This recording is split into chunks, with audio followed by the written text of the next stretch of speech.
So we're moving forward with our radial print project, and the first thing you need for this is your background. That included your intermediate colors, so all you got to do is mix your oil pastels so they kind of create those in-betweens. So it's not purple, it's not blue, it's kind of bluish purple. So, or anything thereof. So as I'm doing this, you notice I'm kind of going in a circle. Anything that goes around in a rotating pattern will be just fine. And then the second thing you're going to need is going to be your print foam. It's just that little square that has all those different lines on it.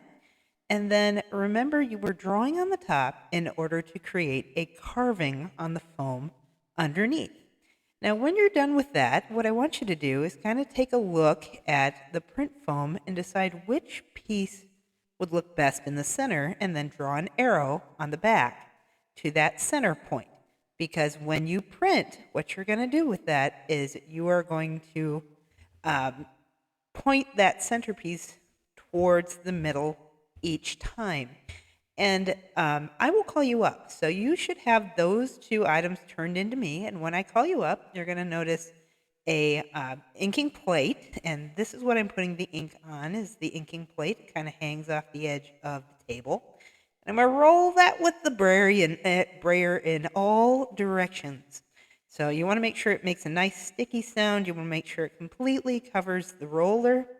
And then I'm going to go ahead and cover my ink, my ink plate. And I'm going to point that arrow towards the center, possibly cover it with a scrap paper, and then push very, very firmly. And then once I feel like I've gotten it pretty well, I go ahead and I pull that up, and then I repeat the process. Just add a little bit of extra ink, so that way I get a nice look to it. You don't want to add too much ink, because then you're going to get a great big blob.